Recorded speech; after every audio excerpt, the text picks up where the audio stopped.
En el libro del Apocalipsis, capítulo 20. Apocalipsis, capítulo 20, versículos del 11 al 15. Apocalipsis 20, del 11 al 15, tenemos el tema, la profecía del juicio final. La profecía del juicio final. Y vi un gran trono blanco y al que estaba sentado en él, de delante del cual huyeron la tierra y el cielo, y ningún lugar se encontró para ellos. Y vi a los muertos, grandes y pequeños, de pie ante Dios. Y los libros fueron abiertos, y otro libro fue abierto, el cual es el libro de la vida. Y fueron juzgados los muertos por las cosas que estaban escritas en los libros según sus obras.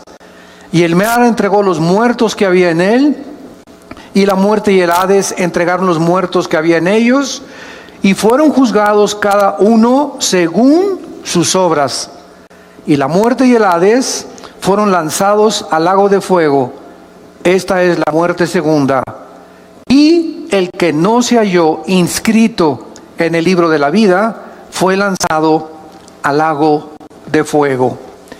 Esta profecía y este último evento de todo el programa profético de Dios se llama el juicio del gran trono blanco. Con este evento termina, esto es muy importante para todos ustedes, los estudiantes de escatología o de profecía, el juicio del gran trono blanco, que también se llama el juicio final, porque es el último de los juicios que Dios va a llevar a cabo. Y en este juicio van a estar únicamente los no creyentes, los no salvos, todas aquellas millones de personas que rechazaron el evangelio de la gracia de Dios estarán en este juicio. Y después de este juicio entramos al reino eterno de Dios. Este juicio va a ser después del reino milenial. Entonces les voy a dar un panorama rapidísimo para que nos podamos ubicar. Ahorita nos encontramos en este periodo de 2000 años que se llama también la época de la iglesia. Son 2000 años aproximadamente que están a punto ya de terminar. El próximo evento ahorita es el arrebatamiento de la iglesia. Somos sacados millones de personas desde Pentecostés hasta nuestros días del mundo. Porque en el arrebatamiento no se van a ir los santos antes de la cruz. O sea, de Adán hasta la cruz de Cristo son los santos del Antiguo Testamento. Ellos van a resucitar hasta después en la segunda venida de Cristo. Entonces, en el arrebatamiento es del Pentecostés, Hechos capítulo 2, hasta que Jesús venga por nosotros, solamente los que estamos en Cristo. El arrebatamiento es para la iglesia. La iglesia no existía en el Antiguo Testamento. Síganme con mucho cuidado. Entonces, en el arrebatamiento la iglesia es arrebatada o sacada del mundo, y después del arrebatamiento sigue un periodo de 7 años que se conoce como la 70 semana de Daniel. Daniel 9, 24 al 27 se profetizó que la última semana o los últimos 7 años Dios terminaría o culminaría su programa con Israel. Al terminar la tribulación o los 7 años de la gran tribulación, bajamos con Cristo a establecer el reino milenial de 1000 años. Y cuando terminen los 1000 años, que son casi se llaman las vacaciones del cristiano, es el juicio del gran trono blanco. Y en el gran trono blanco van a resucitar todos los espíritus que se encuentran en el Hades. ¿Qué es el Hades? La prisión interna en el centro de la tierra, donde se encuentran todas las almas, desde Adán hasta nuestros días, que no van a tener la salvación. Y van a resucitar, por eso dice, el Hades entregó sus muertos para presentarse y demostrarles Dios lo burlones que fueron. Porque ahorita existe un espíritu de burla. de comentarios tontos de gente que Dios es esto, que la religión es esto, gente ignorante, que no tiene ni siquiera idea ni la conciencia que el día de mañana vas a morir. Y que el día que tú te mueras, no importa cuánto te burles y cuánto desprecies las palabras de Jesucristo, te enfrentarás al juicio final. Es como cuando Blaise Pascal, el gran físico matemático francés, cristiano, una eminencia todavía en la física, tuvo un debate con un ateo. Y el ateo le dijo a Blaise Pascal: ¿sabes una cosa? Para mí, después de la muerte, no existe nada. No hay ni infierno ni cielo, ahí se acabó la existencia. Y Pascal le dijo: pues sabes una cosa, que yo opino lo contrario a ti. Un hombre llamado Jesucristo vino y murió en una cruz y resucitó de los muertos, y la resurrección de Jesucristo transformó el imperio romano. Pero déjame decirte una cosa, le dice Pascal al ateo: ya sea que si tú tienes razón, yo no pierdo nada. Pero si yo tengo razón y Jesús realmente resucitó de los muertos, ¿qué amolada te vas a llevar? Así que pues de todas maneras, ¿verdad? Si no es cierto, no perdimos nada, pero si es verdad, entonces aquellos que se burlaron y que persiguieron y que despreciaron completamente el mensaje de Jesús, no tendrán oportunidad de arrepentirse por haber vivido vidas tan orgullosas, tan vanas, tan burlonas y tan despreciativas al mensaje de la palabra de Dios. Muy bien, este juicio, como acabamos de mencionar, se llama el juicio del gran trono blanco y es el evento final antes de que entremos a la eternidad. Acabando este juicio, ya estuvimos 1000 años aquí en el mundo, viene el juicio, son lanzados al lago de fuego, y de ahí entra Apocalipsis 21 y Apocalipsis 22, que se llama la eternidad. Todavía en el milenio, o sea, en los 1000 años que vamos a tener aquí con Jesucristo en la tierra, va a haber pecado. Todavía en el milenio va a haber muerte. Dice Isaías 65 que el pecador de 100 años será maldecido. Y vamos a vivir 1000 años, que es el mismo periodo de tiempo que se nos dio antes del diluvio universal. Por ejemplo, Matusalén vivió 969 años, que es la persona que más tiempo se le ha extendido la vida, pero Noé a los 500 años, ¿verdad?, comenzó a tener hijos. Entonces todo ese lapso de tiempo y de vida se detuvo después del diluvio por la maldad humana. Si con los 80 años que Dios nos da de vida, 70 años, miren nada más a dónde hemos llevado el mundo. Estamos al borde de una tercera guerra mundial. Imagínense que se nos dieran 500 años, ya nos hubiéramos acabado desde hace muchos siglos. Entonces, el hecho que Dios haya reducido el lapso de la vida humana fue un acto de la misericordia de Dios para poder perpetuar más la vida de los seres humanos. Muy bien, vamos a ver en primer lugar, en este juicio, quiénes van a ser los participantes.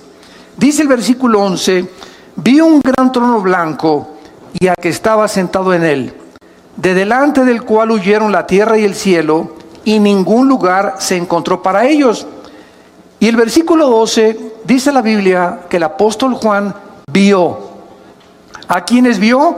A los muertos, grandes y pequeños. Esto no se habla los que medían 1,90 de estatura y los que medían 1,50 de estatura. Aquí no tiene que ver la estatura. Grandes y pequeños se refiere a las clases sociales, reyes, príncipes de la realeza, los peroration, como decimos en México, ¿verdad? Y también los indígenas y las de las clases más bajas, porque tanto los que están hasta arriba como los que están hasta abajo, muchos de ellos rechazaron a Jesús. Entonces Juan vio que estaban todos ellos, y vean ustedes lo que dice, de pie ante Dios. Entonces, en este juicio vamos a ver que en primer lugar estarán todas aquellas personas que rechazaron el evangelio de Jesucristo. Si vemos rápidamente en Juan capítulo 5, versículo 25 en adelante, que Jesús dijo cuando estaba en el mundo: de cierto les digo, viene la hora, y ahora es, cuando los muertos oirán la voz del Hijo de Dios, y los que la oyeren vivirán. Porque como el Padre tiene vida en sí mismo, así también ha dado al Hijo el tener vida en sí mismo. Y también le dio autoridad de hacer juicio por cuanto es el Hijo del Hombre. En este juicio estará aquel que hace 2000 años murió en una cruz, en medio de dos ladrones, en medio de las burlas de la gente, en medio de las burlas de los griegos, de los filósofos, en medio de las burlas de los religiosos, en medio de todo ese cúmulo de personas que él había sanado, había librado de los demonios, y sin embargo esos que 8 días antes le dijeron: Hosana el que viene en el nombre del Hijo de David, en el domingo de Ramos, 8 días después le estaban poniendo clavos en las manos. Entonces Jesús se estará en este juicio, y entonces Él será, ¿verdad?, el testigo más grande en el universo de que las personas que van a ser llamadas a enfrentarse a este juicio no tendrán la oportunidad, porque están, dice la Biblia, de pie. Aquí ya nadie se va a hincar, aquí ya nadie tendrá la oportunidad de decirle: Señor, ten misericordia, perdóname, ahora sí, Jesucito lindo, mi dulce compañía en el Padre, ya no podrás sacar tu estapita de San Judas Tadeo tampoco, ni de San Cristóbal, no vas a poder invocar a la monja, ni al Papa, ni a Abraham, ni a nadie. Será demasiado tarde. En este juicio no hay gracia, en este juicio no hay misericordia, en este juicio se terminó completamente la bondad que Dios ha manifestado, y por eso se llama la época que vivimos la época de gracia, porque es la oportunidad que Dios nos da de venir a la cruz. No es cuando nosotros querramos, es cuando oyes su voz, no te endurezcas. Esta es la tragedia del ser humano. Pues yo me voy a convertir cuando tenga 40 años. O después de que ya tenga los 5 millones que estoy tratando de tener en mi negocio, voy a ir a la iglesia. O tal vez cuando vaya en la ambulancia y ahí en la camilla le diga: Jesucito, perdóname de todos mis pecados. O cuando ya esté en el quirófano y antes de que me intervengan quirúrgicamente, le voy a pedir perdón a Dios. Dice la Biblia: Dios no puede ser burlado. Es cuando Él te habla, como en estos tiempos que es la Biblia la que te está hablando a través del Espíritu Santo, es cuando tú debes de responder. Y cuando la Biblia te usa la palabra de Dios para llamarte al arrepentimiento, y tú no lo haces y lo dejas para en la tarde, o lo dejas para mañana, o lo voy a pensar dentro de 4 o 5 días, la Biblia dice que el corazón se endurece. Y llega un momento en que estás tan endurecido en tu corazón que ya la palabra de Dios no tiene efecto en tu vida ni en tu alma. Y es completamente irregular que tú puedas pensar, o estás completamente equivocado que te puedes arrepentir. Cuando oigas su voz, no lo rechaces, no te endurezcas, porque el corazón se endurece muy fácilmente. En este juicio entonces van a estar los no creyentes. Nosotros no vamos a estar ahí. ¿Por qué? Porque nosotros, cuando recibimos a Jesucristo como Salvador y Señor, Él en la cruz ya pagó, ¿qué cosa? Pagó la culpa que nosotros ya no tenemos que pagar. Esto es por eso se llama la época de la gracia. El justo muere por los injustos. El santo muere por los pecadores. Y en esa cruz Dios quiere demostrarte que de tal manera te ama que a su Hijo no lo perdonó. Casi 2000 años antes de la cruz había un hombre llamado Abraham, y llegó al monte Moriah, que es el mismo monte donde murió Jesús. Y Dios le dijo: Abraham, dame a tu hijo Isaac. Y cuando Abraham levantó el cuchillo para matar a Isaac, se oyó una voz que decía: ahora veo que temes a Dios, por cuanto no me negaste entregarme a tu hijo. Y 2000 años después de Abraham, cuando Cristo muere por nosotros, podemos nosotros decir ahora veo, Señor, cuánto me amas, porque no negaste entregarme a tu hijo. Abraham y Isaac fueron salvados. Dios no salvó a su Hijo Jesucristo. Le salvó la vida a Isaac, pero no se la salvó a su Hijo Jesucristo. Porque de tal manera Dios nos ha amado que Él entregó a su Hijo en nuestro lugar y nosotros por sus llagas hemos sido completamente sanados. Entonces, cuando una persona recibe a Jesucristo, Dios lo declara justo. Se llama la justificación.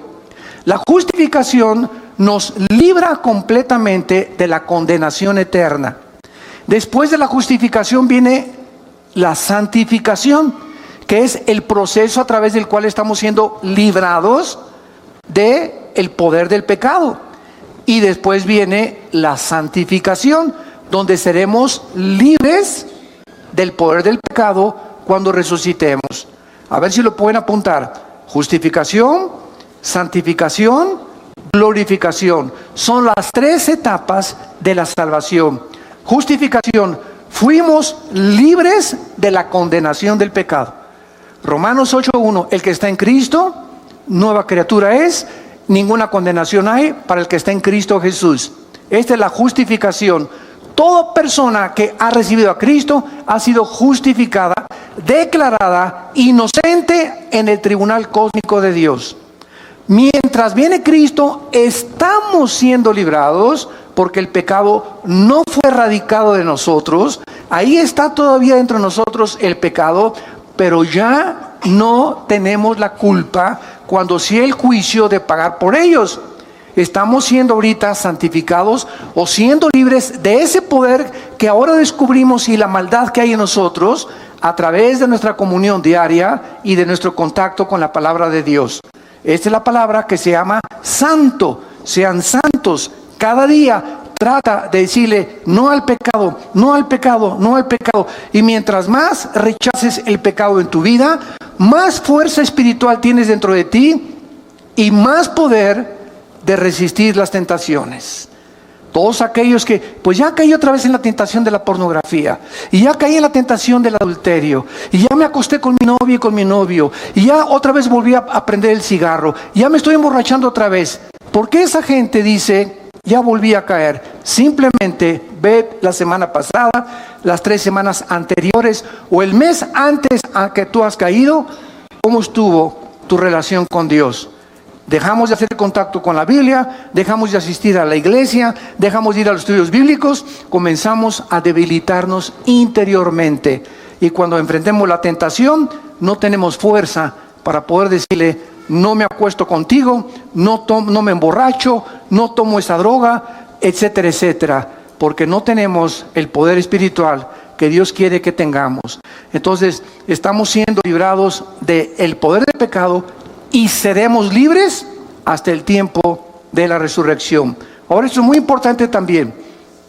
Cuando recibimos a Jesucristo, somos sellados por el Espíritu Santo. Efesios 1, 13 y 14. ¿Qué es un sello? Es espiritual, una impregnación que nos hace Dios con su Espíritu, que significa que le pertenecemos y que nos cuida. Hace muchos años, cuando yo vivía en un rancho, me acuerdo que nos levantamos a las 5 de la mañana a marcar a los becerros. Entonces, a las 5:30 de la mañana agarramos un fierro calientísimo que lo poníamos ahí a calentar, y agarramos el becerrito o a la ternerita y ¿y qué le poníamos? La doble A, que era el símbolo, ¿verdad?, de la ganadería, o la S o el símbolo que sea. Y en ese momento ese becerrito crece y se hace vaca o se hace toro. Y si se brinca las trancas o se pierde y lo encuentra otro ganadero, ya no tiene por qué decir, ¿verdad?, es mío, porque está sellado, que implica propiedad y además protección. Los ganaderos honestos en aquel tiempo llegaban al rancho, oiga, pues traía una troca, ¿verdad?, una pick-up, aquí nos encontramos la ternerita o la vaca, y veo que trae el sello de su ganadería, y nos los devolvían, o hacíamos lo mismo nosotros cuando se pasaban a nuestro terreno. Entonces, el sello siempre implica protección. Cuando Dios nos sella, los demonios, porque nadie lo puede ver, hay muchos cristianos que no son cristianos, Y solamente los demonios y los ángeles a nuestro alrededor saben quiénes de nosotros somos verdaderamente sellados. Entonces, cuando estamos sellados, Dios nos sella para que los mismos demonios, mientras estoy cerca del Altísimo y habito cerca de sus alas, soy protegido de los demonios, porque los demonios saben quiénes tienen al Espíritu Santo.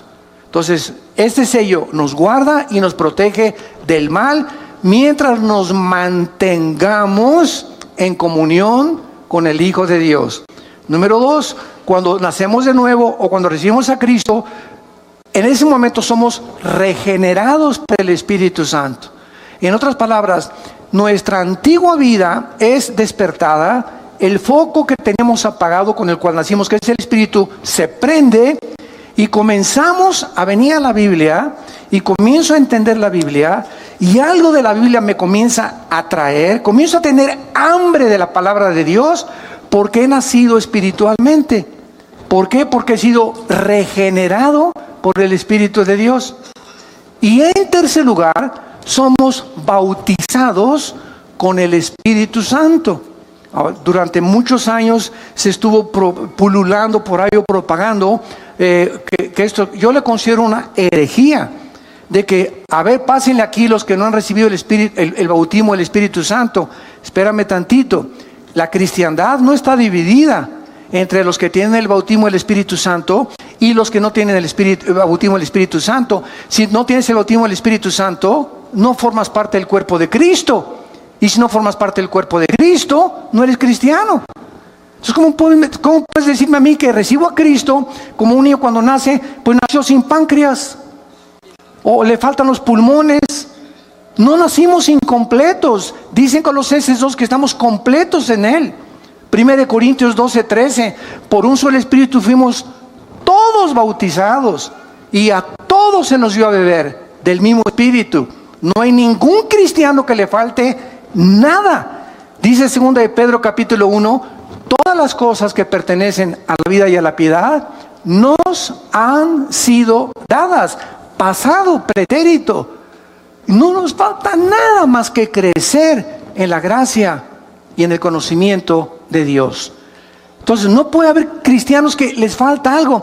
Y lo más grave fue cuando se llegó a enseñar y tienes que hablar en lenguas para dar evidencia que tienes al Espíritu Santo. Eso ya se convirtió en una herejía. ¿Por qué es una herejía? Porque el cristiano no es conocido por los dones, sino por el fruto. Los mormones hablan lenguas, los adventistas hablan lenguas, allá en las tribus de África hablan lenguas. Eso no es evidencia absolutamente de nada. La evidencia de que nosotros somos hijos de Dios es el fruto. Jesús dijo, por el fruto los conoceréis, no por los dones que pueden ser falsificados. Entonces esto es muy importante para que no tomemos 2 o 3 eventos en el libro de los Hechos y armemos una doctrina que porque en el libro de los Hechos unos creyeron y no habían recibido el Espíritu Santo, sea un patrón en el cual todos tienen que seguir. El libro de los Hechos es un libro narrativo, histórico, que cuenta la transición entre el judaísmo y el cristianismo. Y se necesitaban evidencias físicas porque aún no podían los cristianos entender, porque las epístolas no habían sido escritas. No había sido escrito Romanos, ni Corintios, ni Efesios, ni Gálatas, ni Colosenses, ni Tito, ni las de Pedro, etcétera, etcétera. Estaban completamente desarmados y desnudos. Entonces, cuando los apóstoles escriben las cartas, las escriben para explicarles las cosas de los hechos y explicarles las doctrinas que recibieron de Cristo, como el apóstol Pablo, que estuvo 15 años en el desierto antes que los apóstoles reconocieran que él era realmente uno de ellos, o un apóstol, o como él se llama a sí mismo, el último de los apóstoles. Esto es muy importante, santos de Dios, porque la iglesia está llena de barbaridades. La iglesia está llena de doctrinas y tradiciones de hombres. Esta cosa de que el bautismo era algo que después de ser cristiano lo tienes que recibir, comenzó en los años 70 del siglo pasado. hace 40 años, 50 años más o menos. Entonces así se van introduciendo cosas que se acaban aceptando como una verdad. Cuando la Biblia, regresamos a la Biblia y la Biblia nos vuelve otra vez a dar una reforma, una renovación de las cosas realmente como fueron escritas. Entonces, esta es la razón por la cual en el juicio del gran trono blanco, los cristianos no vamos a formar parte. Ya fuimos sellados, bautizados, regenerados, y la unción la tenemos dentro de nosotros. Finalmente, ¿qué significa la palabra cristiano? Como una vez me preguntaron en una entrevista por televisión, ¿usted por qué no cree en el bautismo del Espíritu Santo? Si no lo creyera, no fuera cristiano. ¿Por qué? Porque dice 1 Juan capítulo 2, 21 en adelante, que la unción, ¿qué es la unción? El Espíritu Santo. ¿Sabe lo que significa la palabra cristianos o cristiano? Cristos, ungido. Anos, pequeño. ¿Quién es un cristiano? Una persona pequeña, ungida. Una persona que no importa el color de su piel, lo alto, lo grande, la condición cultural, es una persona que tiene la presencia del Espíritu Santo. Si tú no tienes la presencia del Espíritu Santo, puedes ser católico, evangélico, venir a Vida Nueva, bautizado, remojado, revolcado, como le quieras llamar, mormón, testigo de Jehová, ciencia cristiana. Ninguna iglesia nos hace cristianos. Nos hace cristianos el bautismo del Espíritu Santo. Y la palabra bautismo, ¿qué significa?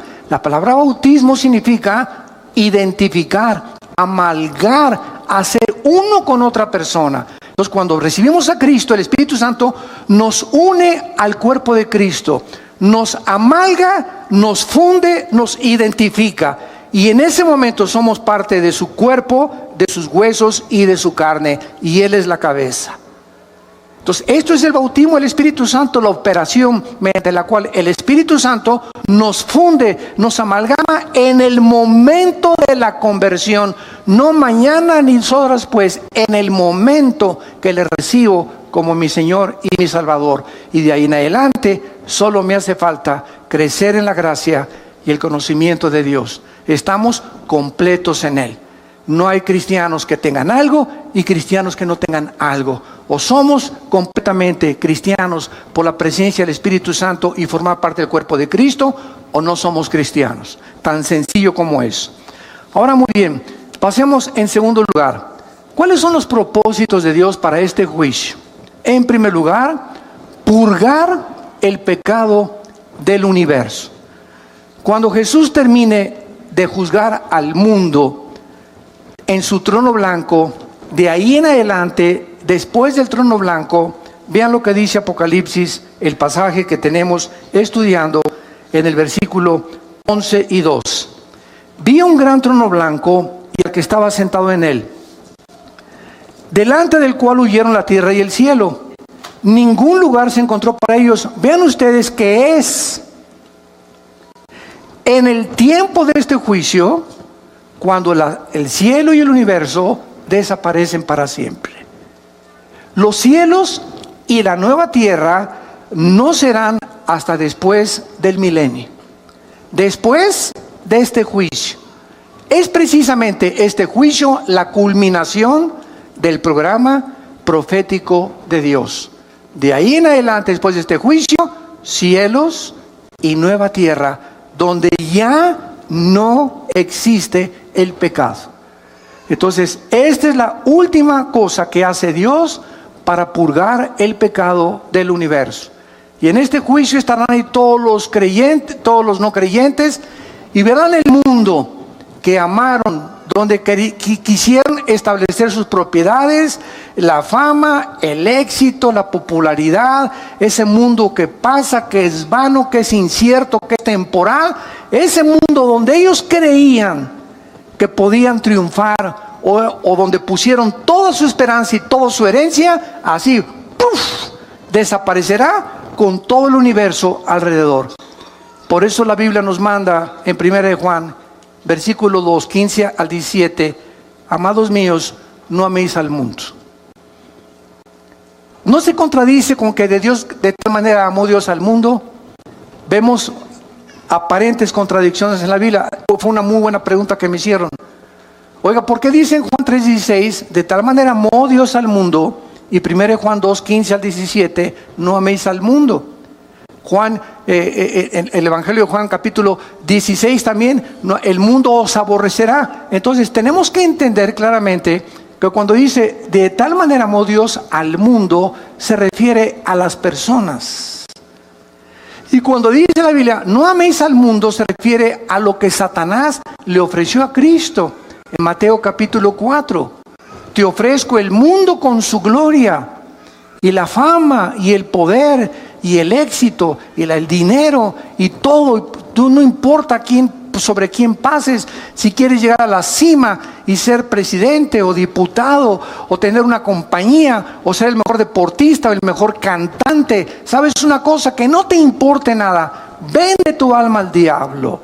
Acepte el dinero que te estoy dando. El éxito y la popularidad que te voy a dar es lo que tú necesitas. Eso es el mundo.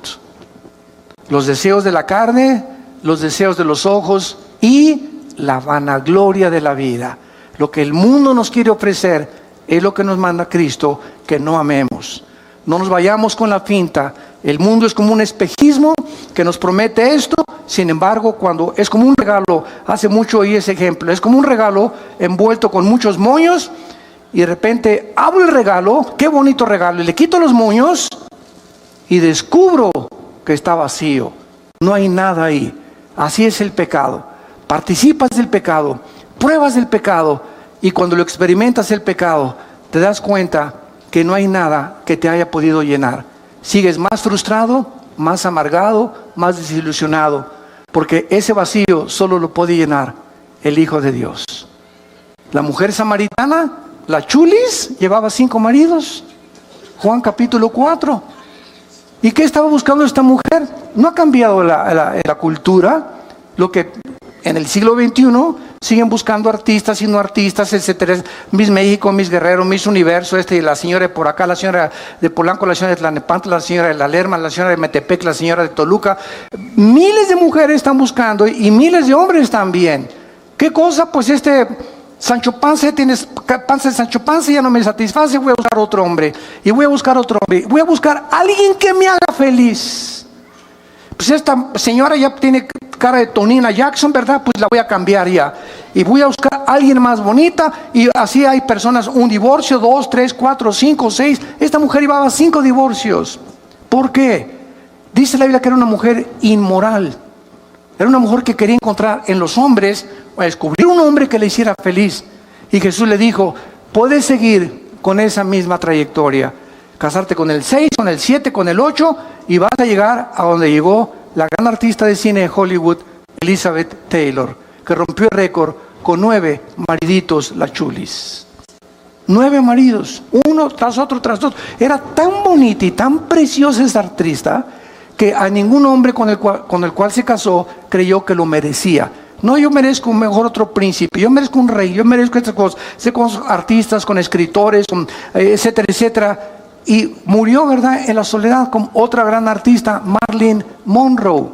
Otra artista de Hollywood también, ¿verdad? Buscando en la fama y todo, la encuentran en su cama, suicidada por una sobredosis de drogas. Y así podríamos continuar de tanta gente que cree que en los hombres, en las mujeres, en el sexo, en el dinero, en el éxito, en la fama, en la popularidad, se encuentra el propósito y la razón por la cual Dios nos creó al mundo. Todas estas cosas le dijo Dios a la mujer samaritana: de esa agua vuelve a beber y volverás a tener sed. Mas el agua que yo te ofrezco será una fuente de agua viva que salte para vida eterna. Solo Jesús, lo que Él nos ofrece, verdaderamente nos va a satisfacer y nos va a llenar. Mientras tú no estás a Jesús, estás abriendo pozos con agua podrida, con agua echada a perder. Del pozo que tú quieras sacar el agua, nunca va a satisfacer lo que solo Jesús nos puede dar. En segundo lugar, este juicio no solamente es para purgar el pecado y desaparecer el universo y el mundo y la creación del todo, sino también para vindicar, en segundo lugar, la justicia de Dios.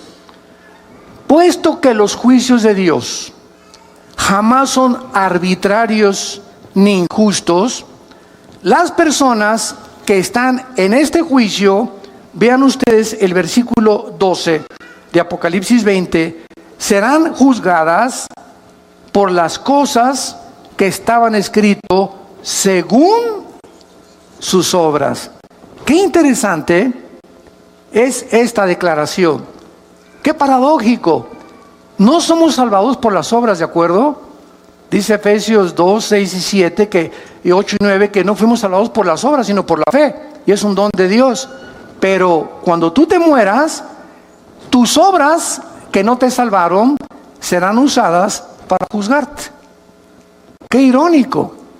Mientras somos salvados no son por las obras, pero cuando mueras, las mismas obras que no te pudieron salvar serán usadas para tu juicio final.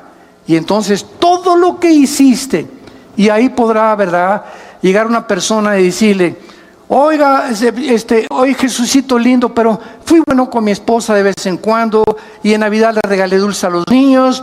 Y entonces Jesús le va a decir lo que le dice el juez a un asesino: a ver, Pitirijas, pásale para adelante, tiene 50 años de prisión. Y le contesta el Pitirijas al juez: oiga, señor juez, pero también soy buen esposo y le di dulce a los niños y construí 3 asilos.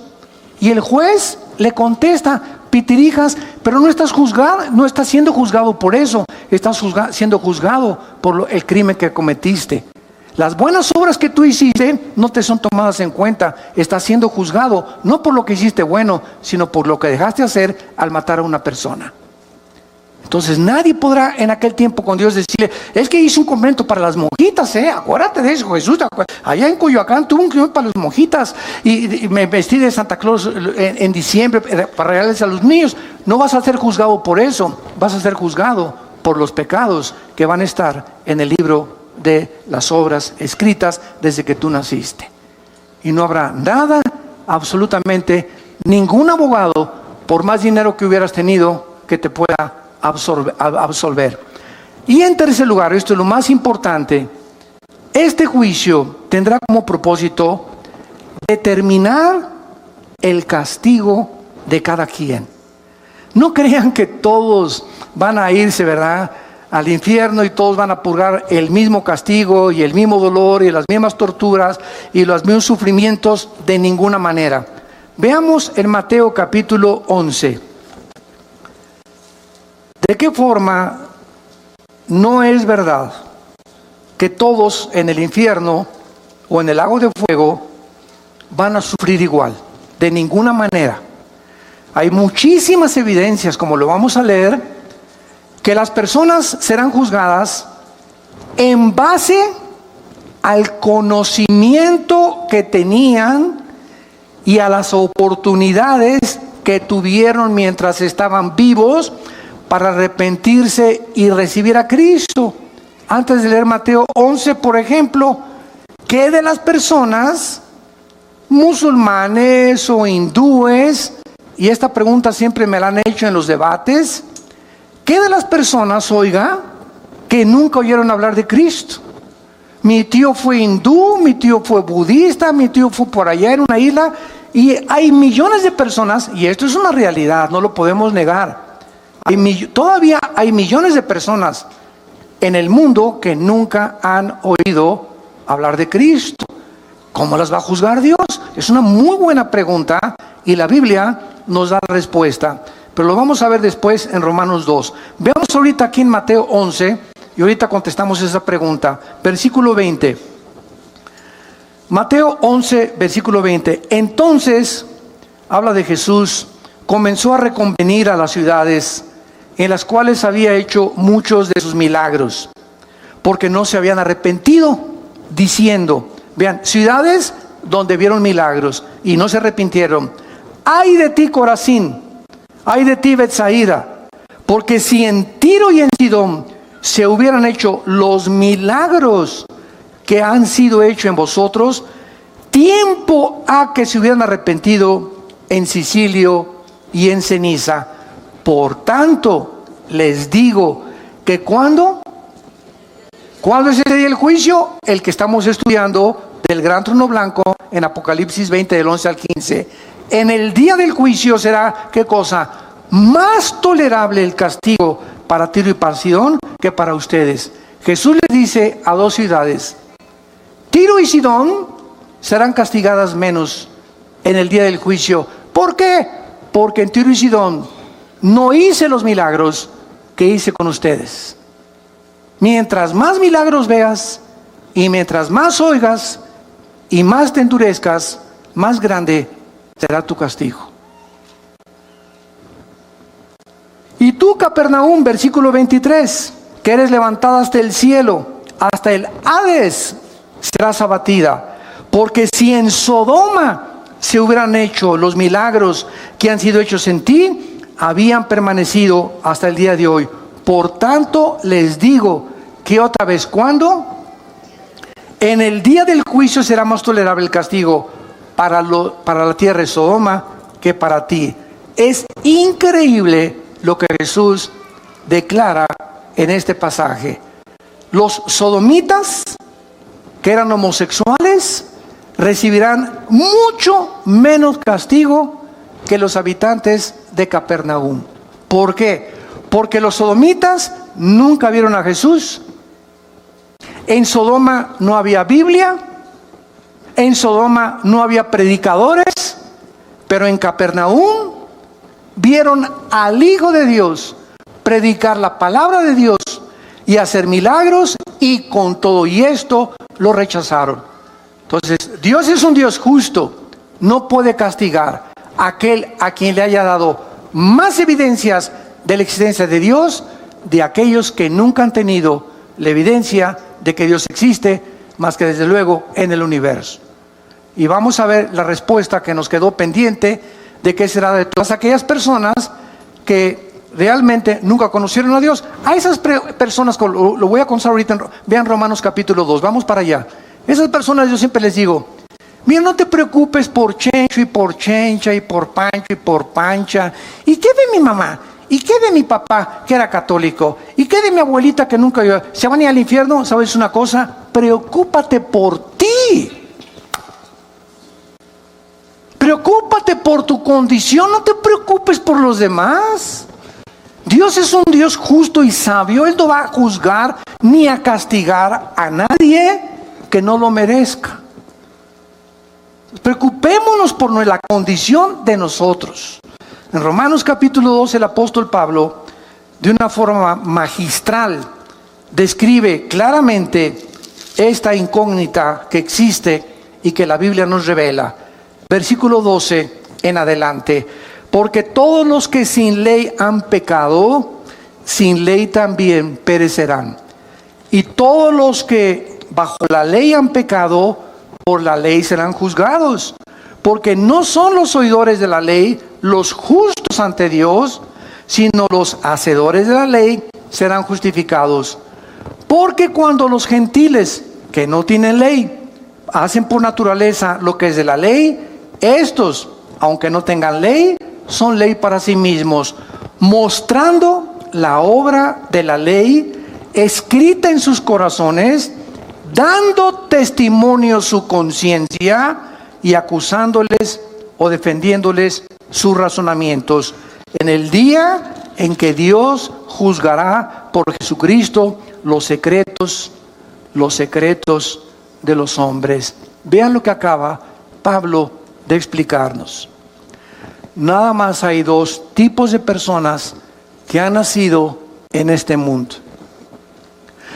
Los que hemos tenido el privilegio, y acordémonos que después del privilegio vienen las responsabilidades, ¿verdad? Los que tenemos la oportunidad de haber tenido padres cristianos, o ustedes que tienen padres cristianos, o todos los que han asistido a las iglesias cristianas en el mundo entero y han oído la palabra de Dios. Por todo lo que has oído vas a ser juzgado. Por todo lo que tú has oído vas a ser juzgado. Y hay otras personas que no tienen Biblia, que nunca se les predicó. Estas personas que nunca tuvieron la oportunidad de oír lo que tú y yo hemos escuchado, es lógico que si Dios es justo, va a juzgar al que mucho se le da, mucho se le pedirá. Entonces, a nosotros que vivimos bajo la ley de Dios y conocimos la ley de Dios y conocimos el evangelio de su gracia, nos va a pedir 50 veces más que las personas que jamás oyeron de Dios ni de Cristo. Muy bien, ¿qué parámetro va a usar Dios con estas personas que nunca tuvieron Biblia ni oyeron de Cristo? Sus conciencias. ¿Qué es la conciencia? Con dentro, ciencia, conocimiento. Es un conocimiento interno que los aztecas, los chichimecas, los náhuatls, los aucas en el Ecuador y las tribus que tú me quieras mencionar en el mundo entero, por más salvajes desde que comenzó la humanidad y por más alejados de cualquier civilización, todos los seres humanos sabemos que matar es mal. En cualquier tribu de salvajes sabemos que una muchacha no se la robas a la otra familia, ni violas a una muchacha sin que te cueste, como las tribus en Estados Unidos mataban a los que se llamaban a las muchachas, y nunca las tribus africanas entregan a sus hijas que no son vírgenes al matrimonio.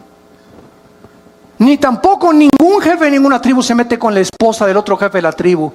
Algo hay en la conciencia que tenemos ya los seres humanos desde que nacimos, porque no somos yeguas ni caballos no capados, ni caballos que relinchan por las mujeres como los caballos lo hacen cuando entran en su celo.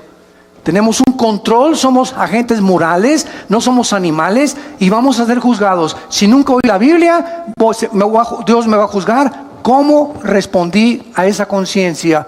Ahora, ¿cómo respondió a esa conciencia? Es un secreto. Porque nadie podrá saber si tu abuelita tenía por ahí su rabo verde, o si tu abuelito, que fue el jefe de la iglesia y ante el mundo un héroe y un cantante y un grande escritor y un grande político, y a su entierro fueron 10,000 personas, o ese artista fueron 10,000 personas y lo veneraron en Bellas Artes. Nadie sabe en la intimidad quién era esa persona más que Dios. Por lo tanto, no podemos juzgar. Por eso Jesús dijo: no juzguéis para que no seáis juzgados. No podemos emitir un juicio condenatorio o un juicio de liberación. No, esa persona debe estar en el cielo porque le regaló todo a los niños pobres y sus canciones eran todas las canciones de Navidad. No podemos tener ese concepto. Por eso dice los secretos. Todos tienen un closet donde tienen colgado un esqueleto. Y la vida privada de las personas, si es hecha pública, la mayor parte de los seres humanos nos avergonzaríamos de ver nuestra vida privada. Pero cuando venimos a Cristo, ya no puede existir esa vida privada. Ya no puede ser uno en tu casa y otro con tus amigos y otro en la intimidad. Sí, mi amor, te quiero con cuernos de oro y hago así cada vez que te veo. Y tienes un amante. Y robas y extorsionas y traficas, etcétera, etcétera, porque tienes 2, 3 clases de vida, y esas son las que solo Dios conoce. Por esas vidas escondidas serán juzgados las personas que nunca oyeron hablar de Cristo. Entonces cada quien va a tener el castigo que merece según su conciencia si nunca hablaron de Cristo. Ahora vean también en Marcos capítulo 12, en penúltimo lugar, Marcos capítulo 12, versículo 38 al 40. Estas verdades que Jesucristo continúa confirmándolas. Dice Marcos 12, 38 al 40. Y les decía en su doctrina: guardaos de los escribas, o sea, de los religiosos, que gustan de andar con largas ropas y aman las salutaciones en las plazas y las primeras sillas en las sinagogas y los primeros asientos en las cenas, que devoran las casas de las viudas y por pretexto hacen largas oraciones. Estos recibirán mayor juicio, mayor condenación. Todos aquellos que se autonombraron líderes religiosos, no importa de qué religión haya sido, que se hayan autonombrado puesto para dirigir a las personas y hayan explotado a sus semejantes y se hayan aprovechado de sus semejantes. Lo mismo que políticos que toman un puesto político, ¿para qué? Para ayudar al pueblo, para sacar al pueblo, para levantar esa ciudad, para mejorar esa ciudad, para levantar esa república, para esa nación. Y al contrario de esto, exploten y roben y se apropien de aquello que es del pueblo, recibirán mayor condenación. Más grande será su juicio por el grande privilegio que Dios les permitió tener al sentarse como jueces, diputados, líderes religiosos, dictadores, presidentes de naciones. Esas personas van a ser las más grandes condenadas. Entonces nos damos cuenta que en este juicio, vamos a ver tus obras. Te puse de presidente, cantante, te di dinero. ¿Qué hiciste con el dinero que te di? ¿Qué hiciste con la belleza que te di? ¿Qué hiciste con los dones musicales que te di? Todo saldrá a la luz. Lo que hiciste y lo que dejaste de hacer. Todas las obras serán juzgadas por aquel que conoce las intenciones y los pensamientos de nuestros corazones. No habrá nadie que se escape, ni Dios no podrá juzgar a nadie que no lo merezca. Oremos. Padre, te damos gracias en esta mañana por tu palabra, porque eres un Dios justo, que nos diste a tu Hijo. Nadie podrá en ese día declararse inocente, porque tú declararás ante la presencia de tus santos ángeles, de tus querubines y de la misma iglesia que somos nosotros, que dice 1 Corintios 6 que vamos a ser testigos en ese juicio como un gran jurado. Nadie podrá en ese momento llamarle a Dios injusto. Él pagará a cada quien según las obras, pensamientos que haya hecho mientras estábamos en el cuerpo. Y el mar entregará a todos los muertos que murieron en el mar.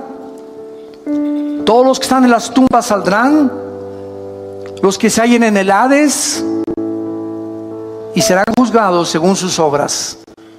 Y esta es la segunda muerte. Si hay una segunda muerte, es que hubo una primera muerte. La primera muerte es la física, la segunda muerte, la muerte eterna, la eterna separación del Creador de los cielos y la tierra. Y Dios en esta mañana te habla y te invita a que vengas a la cruz, a que le abras tu corazón a Jesús, a que encuentres en Él la satisfacción que tu alma ha estado buscando en tantas cosas que no son Él. Seguirás igual de vacío, de frustrada, de desilusionado, porque de esa agua, cada vez que tú vuelvas a beber, te volverá a dar sed. ¿Qué tengo que hacer? Me preguntarás esta mañana para abrirle mi corazón a Jesús. Arrepiéntete de tu vida. Arrepiéntete de tus pecados. ¿Qué significa arrepentirse? Ir en el camino en el que tú estás ahorita, descubrir que tu camino es un camino equivocado, que ya no puedes seguir caminando por ese camino, y darte una vuelta de 180 grados e irte en dirección a Dios, regresar a tu Creador. Hay caminos que parecen derechos, pero su fin es camino de muerte. Vuélvete a Dios. Eso es lo que significa arrepentirse. Vuélvete a Dios. Date la media vuelta en tu vida y ven a Él.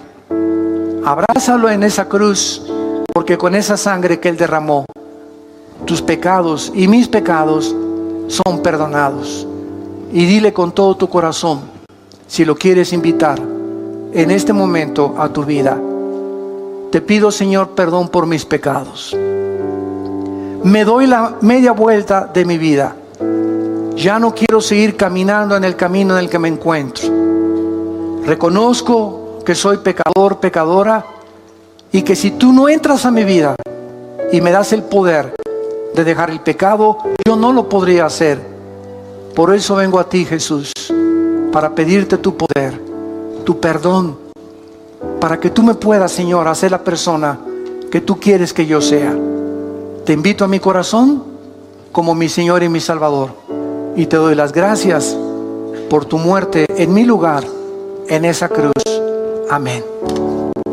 Amén y amén. Qué maravillosa es la palabra de Dios, ¿verdad? Qué linda es la palabra de Dios. Gracias a Dios por este libro. Y todos ustedes en esta mañana que han hecho esta oración por primera vez, ahí desde tu lugar, levanten la mano. Levanten la mano los que hicieron esta oración. Miren cuánta gente. Que Dios los bendiga. Que Dios los bendiga. Gracias a Dios. Gracias, que Dios te bendiga. Gracias, Señor. Gracias, que Dios te bendiga. ¿Alguien más? ¿Alguien más en esta mañana que no quiera salir por esa puerta como entraste? ¿Cuántos de ustedes entraron por esa puerta vacíos, buscando propósito, otros por curiosidad? No salgas como entraste. No sigas viviendo ni salgas a la calle con el corazón que tú tenías. Hoy te ofrece Dios el perdón de tus pecados. No lo rechaces. Tú no sabes si hoy es la última vez que Dios te ha hablado. Cuando oigas su voz, no lo rechaces. ¿Alguien más quiere levantar su mano? ¿Alguien más? Y decirle: Señor, aquí está mi vida. Te pido perdón. Gracias, que Dios te bendiga. Gracias. ¿Alguien más? Gracias, que Dios la bendiga. Gracias, Señor. Nos ponemos.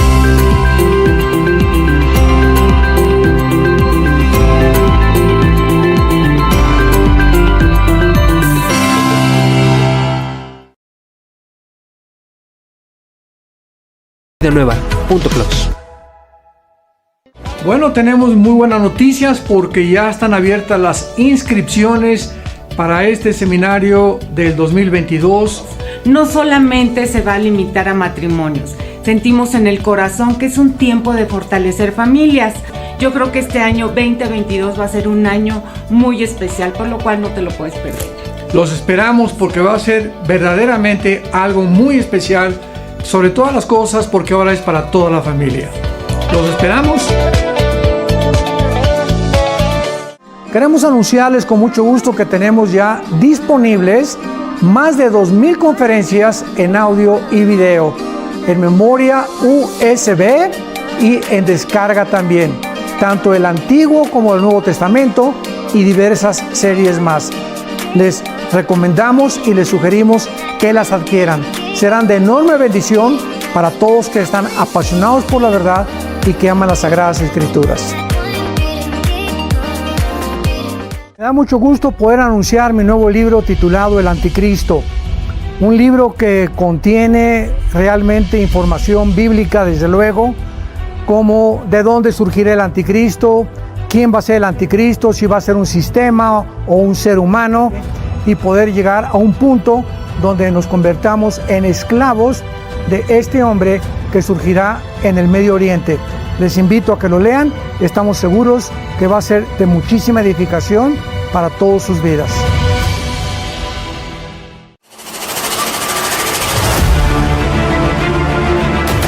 ¿Qué tal? Me da mucho gusto invitarles a todos ustedes a nuestro próximo Coffee Break en la ciudad de Toluca, donde vamos a tratar el tema El poder de la Biblia. No cabe duda que estamos viviendo en un mundo con diversas ideologías, filosofías, que han arrastrado a la mayor parte de la humanidad a una desorientación total. Pero a través de esta conferencia voy a tratar de explicar claramente por qué en la Biblia podemos encontrar los fundamentos más sólidos que cualquier ser humano pueda encontrar para verdaderamente vivir una vida de paz, una vida de seguridad, una vida de esperanza. Les esperamos.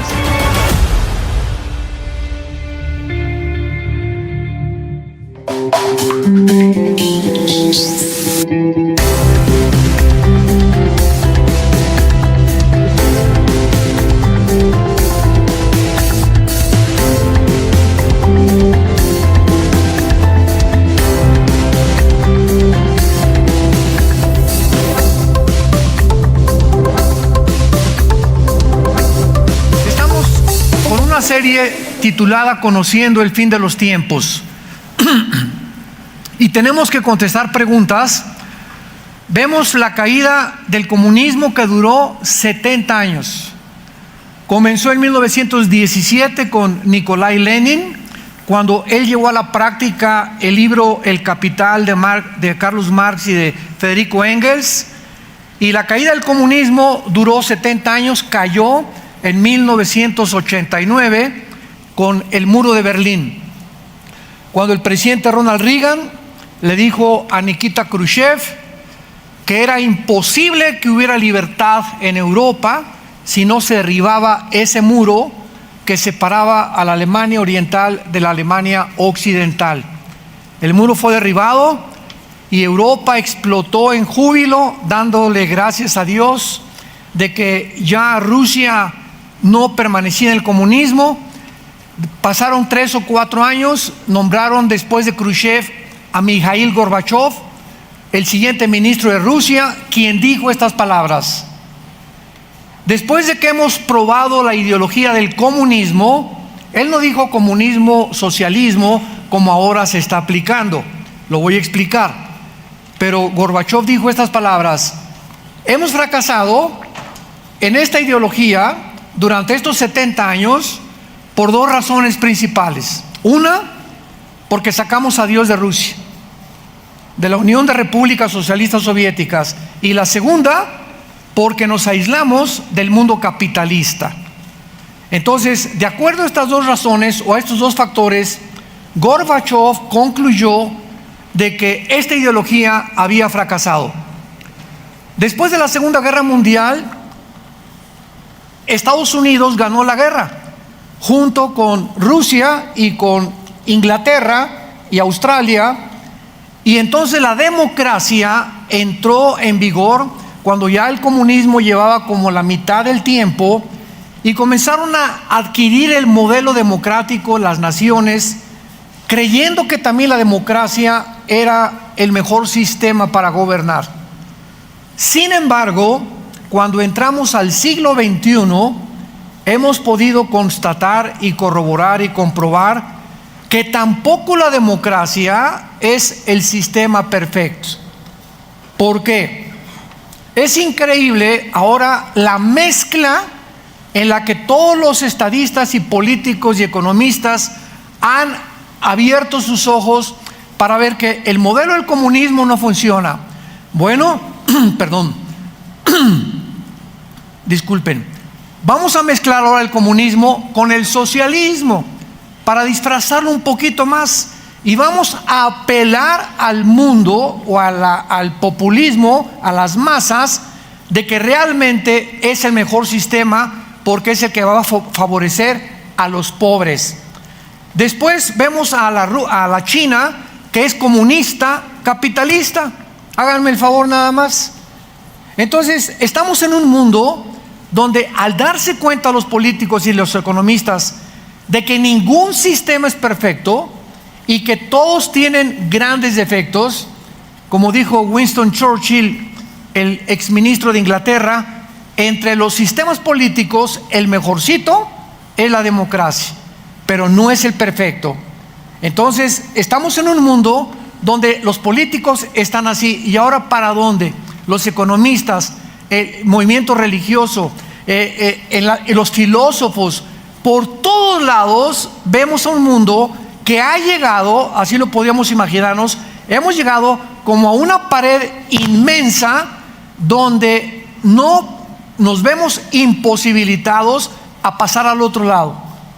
O sea, estamos enfrentando problemas que son tan grandes y tan gigantescos para nuestra capacidad humana, que van mucho más allá de nosotros para poder resolverlos.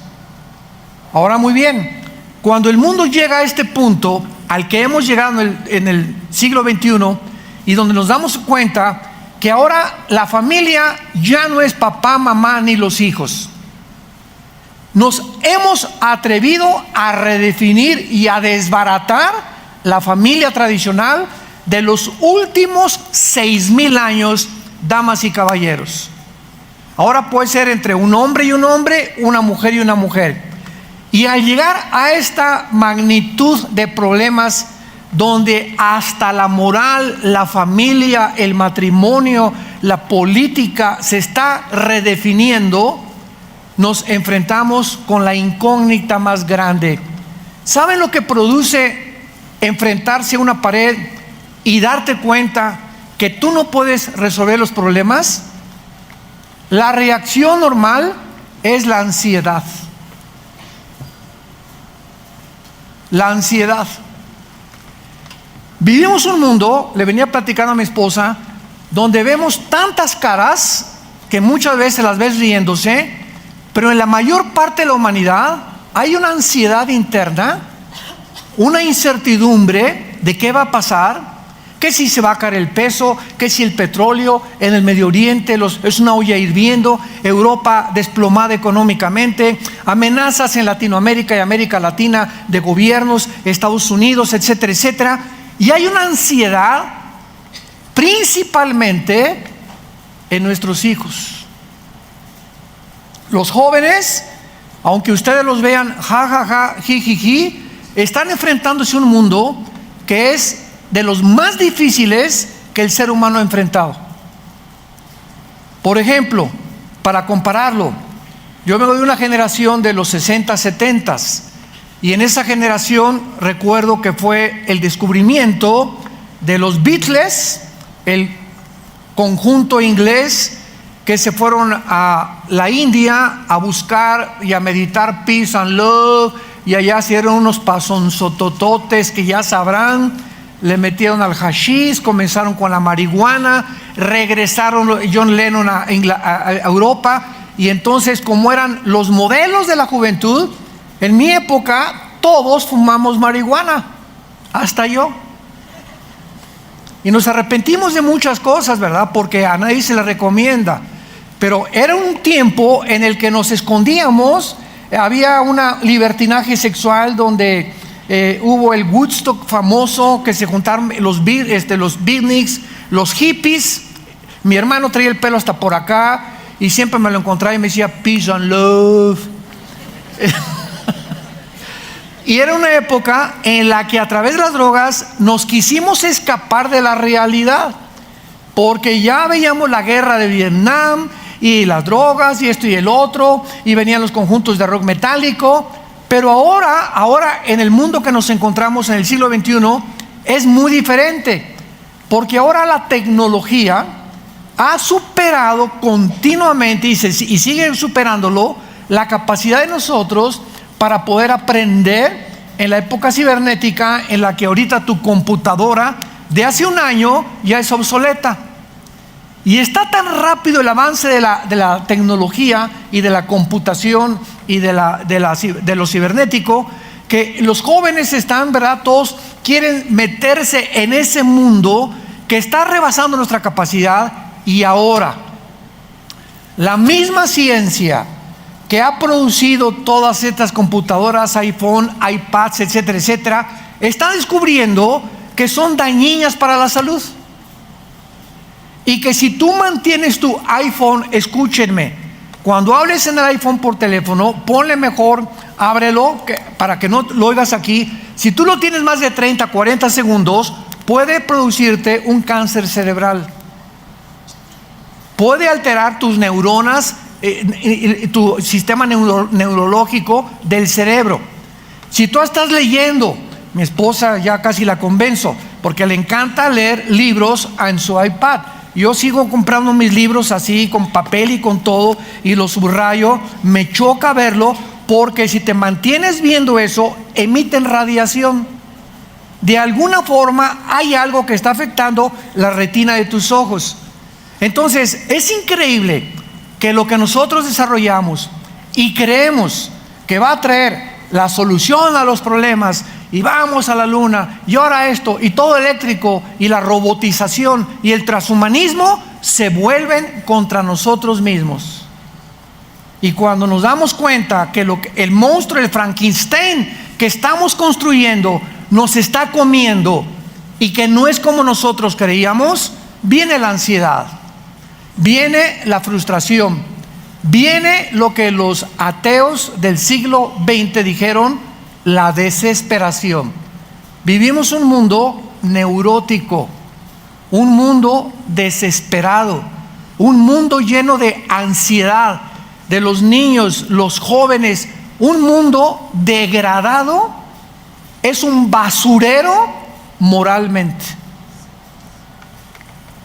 Y ante esta situación, vemos nosotros en Isaías capítulo 24, que hace 2700 años, damas y caballeros santos de Dios, hace 2700 años, el profeta Isaías, cuyos rollos fueron encontrados, señores arqueólogos que nos visitan, paleontólogos o todos ustedes que se dedican al estudio del ser humano, este libro de Isaías, con casi todos los del Antiguo Testamento, fueron encontrados para corroborar de que esto no es leyenda, ni lo inventaron en los rollos del Mar Muerto, que se llaman los rollos de Qumran, 1947-1948.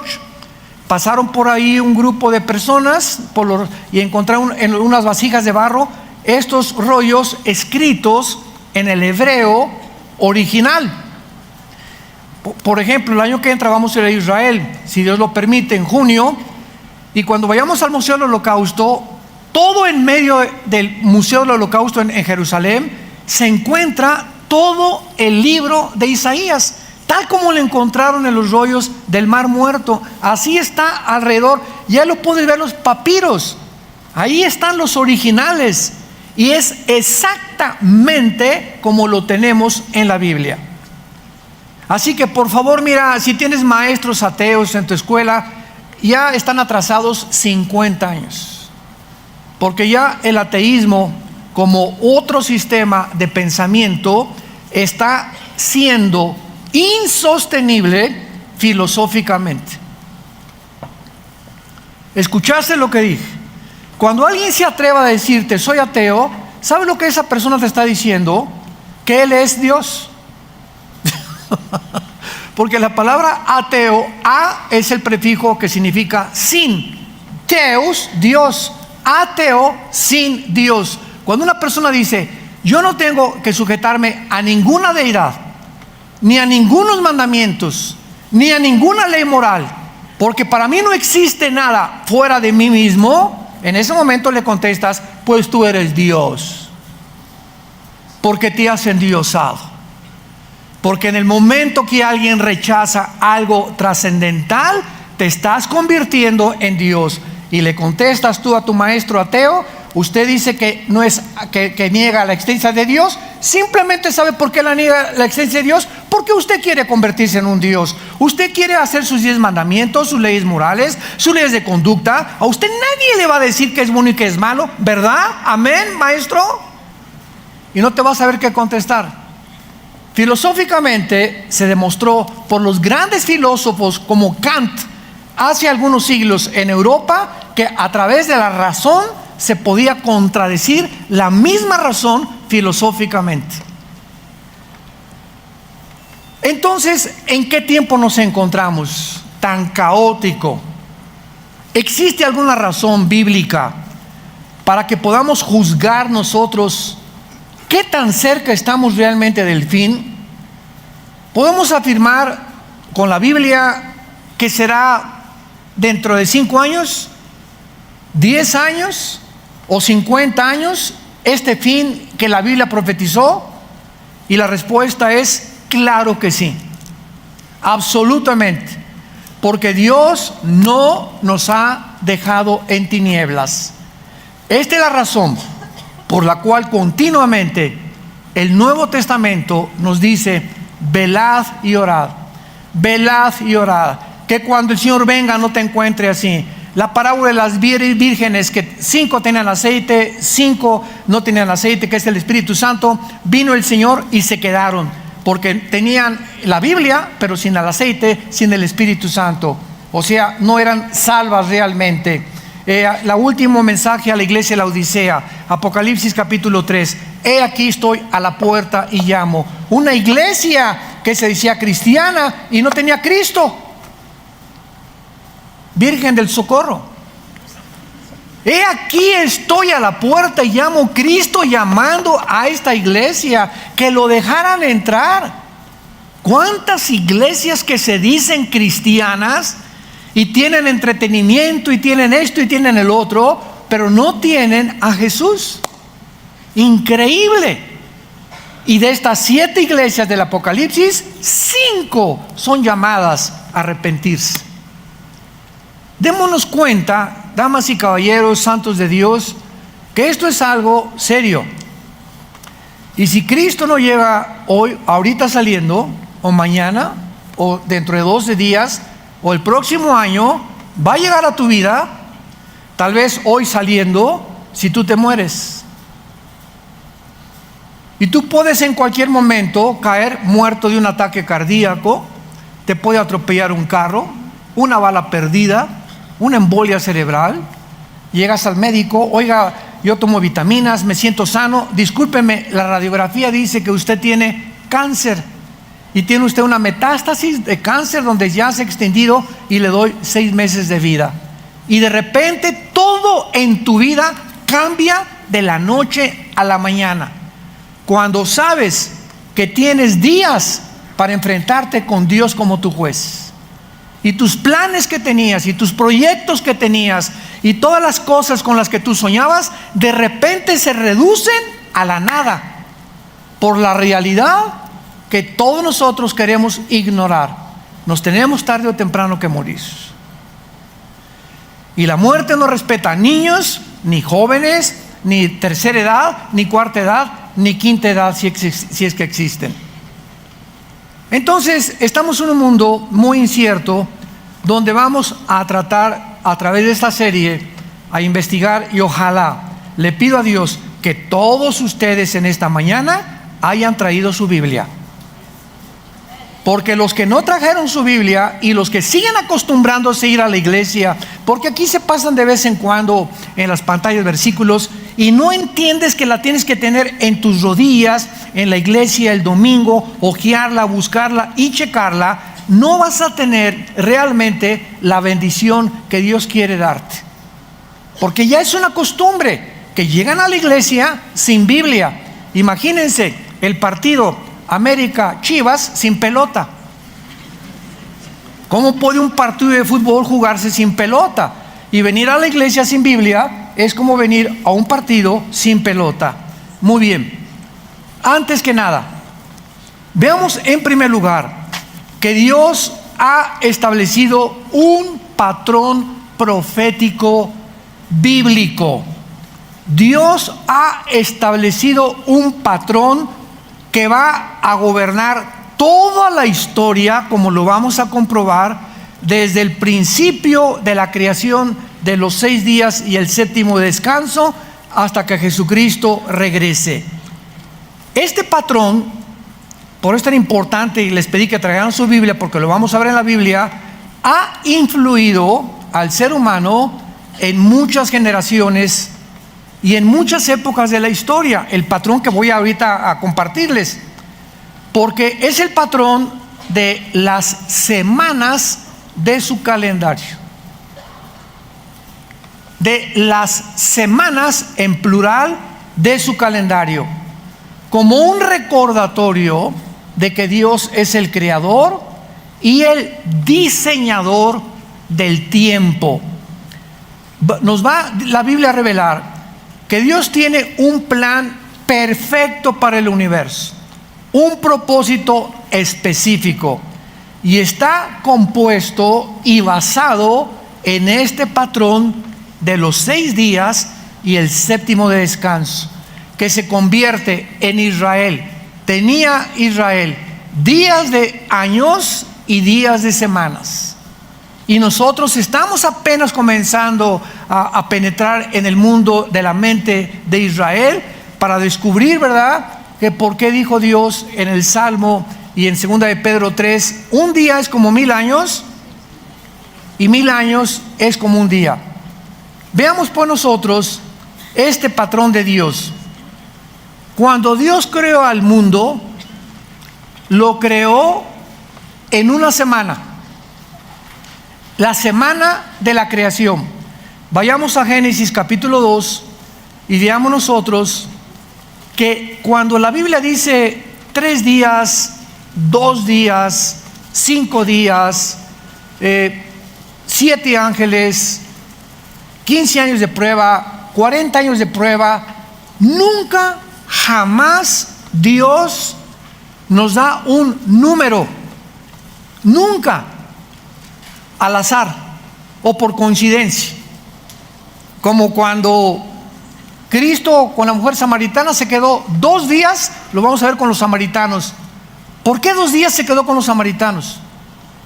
¿Por qué cuando le hablaron a Jesús, Juan 11, ha muerto Lázaro?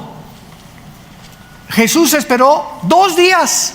Otra vez se vuelve a repetir, lo vamos a ver más adelante, pero siempre que vean ustedes días o números, tienen un simbolismo profético. Porque Dios no pone nada más porque 4 o 5, no. Cada cosa que Dios pone en la Biblia tiene un simbolismo y un significado más profundo de lo que nos podemos imaginar. Vemos nosotros pues que en el capítulo 2 del Génesis dice: fueron acabados los cielos y la tierra y todo el ejército de ellos. Cuando la Biblia menciona el ejército, está hablando de los serafines, querubines, los ángeles y los hijos de Dios. La familia espiritual que Dios tiene en el cielo y que muchos de ellos se rebelaron contra Él.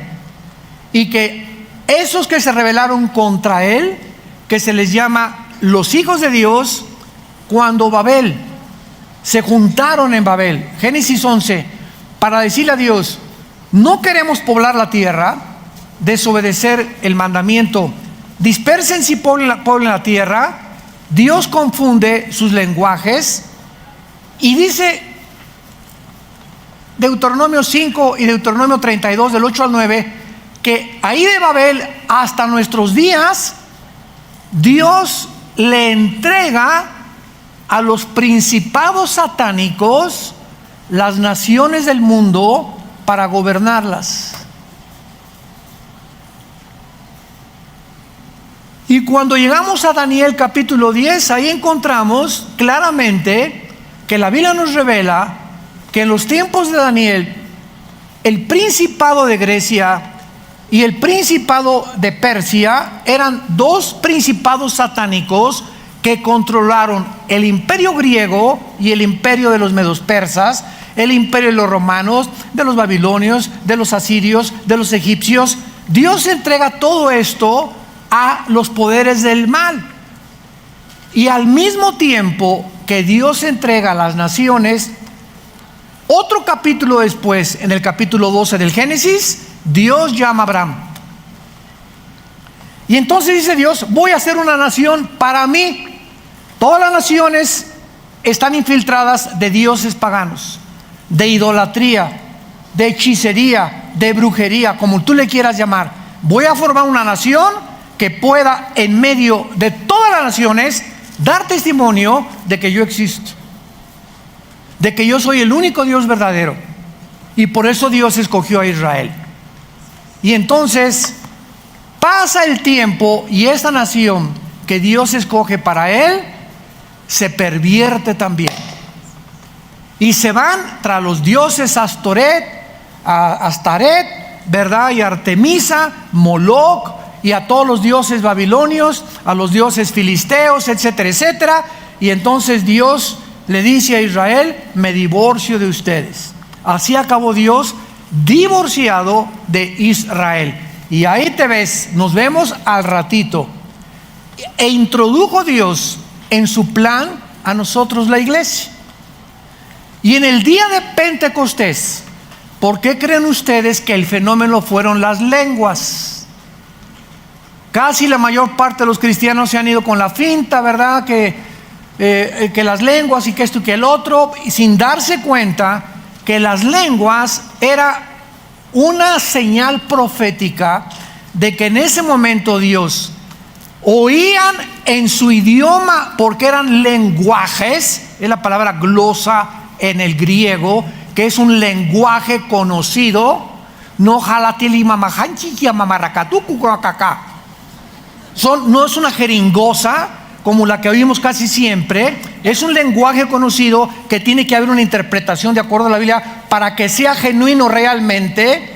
Y en ese momento el idioma hebreo iba a las naciones y en su idioma judío escuchaban el evangelio. Lo que confundió en la Torre de Babel, Dios lanzaba una campaña ahora para la conquista de las naciones y nos mandaba a nosotros, a esas naciones entregadas al paganismo y a los dioses, ser predicadas y conquistadas por el mensaje del evangelio. Id a Tlalnepantla, eso dice. Lleguen hasta Tlacomulco. Id al mundo. Comiencen en Jerusalén, Samaria y hasta el último de la tierra. Porque todas las naciones fuera de Israel estaban entregadas al paganismo. Ahorita Israel está guardadita para que cuando venga la tribulación, ahí Dios va a tratar con ellos. Pero les estoy dando un panorama general para que vean ustedes que Dios tiene un plan en la historia. Que nada de lo que sucede es accidental. Que nada es coincidencial. Hay un plan determinado de su anticipado consejo y preconocimiento para que las cosas suceden como Él mismo lo estableció. Entonces la Biblia nos revela que este ejército que Dios tiene y que menciona en el capítulo 2, dice la Biblia, y acabó Dios en el día séptimo, Génesis 2:2, la obra que hizo y reposó el día séptimo de toda la obra que hizo, y bendijo Dios el día primero. ¿Eso dice? ¿Ya ves por qué no traes Biblia? Y bendijo Dios el día séptimo. Vamos a ver el increíble significado detrás de esta bendición.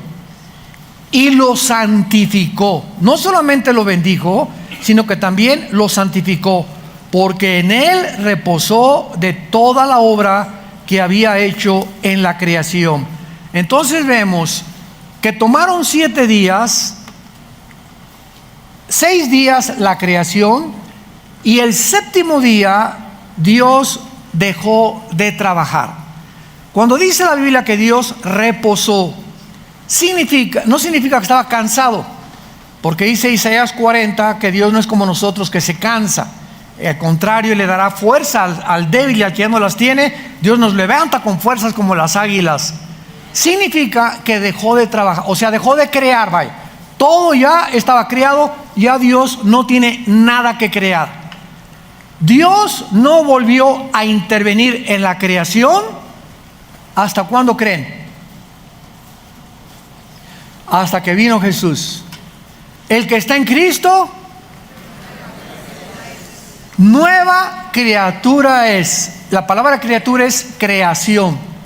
Dios vuelve a crear a nosotros, la iglesia, como el cuerpo de su Hijo Jesucristo. Dios crea dentro de nosotros un nuevo espíritu.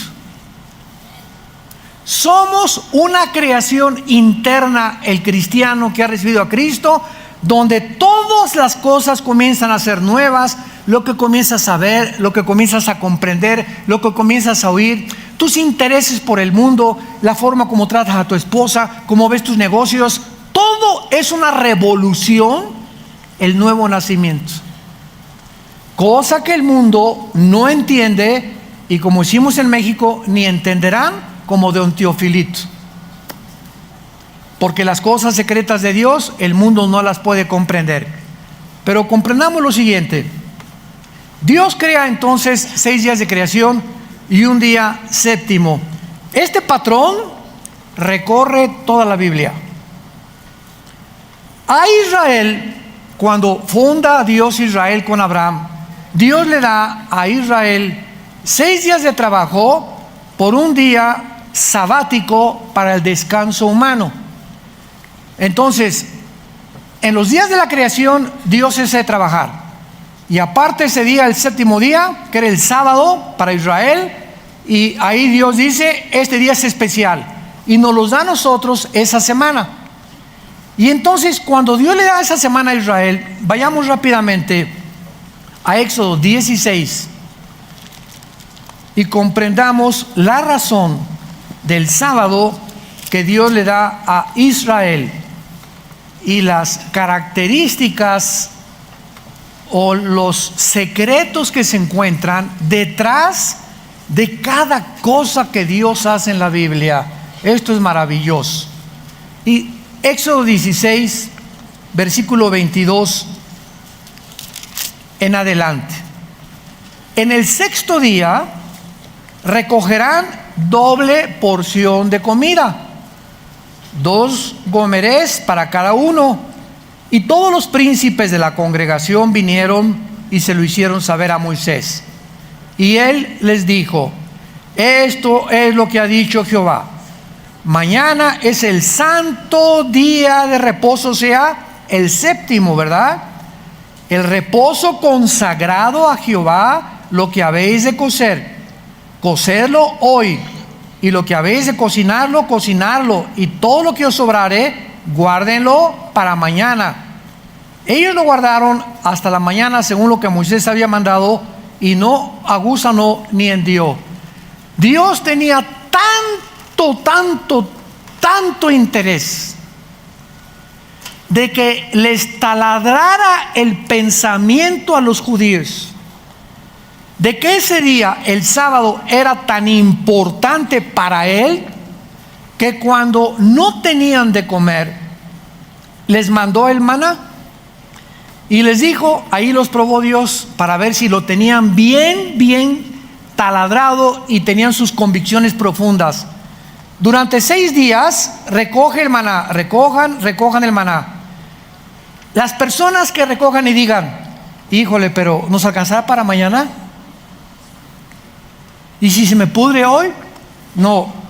A ver, vieja, échale aquí, guárdalo aquí, unas bolsitas de plástico, unos doggy bags, y vamos a llevárnoslos aquí por si nos echa a perder.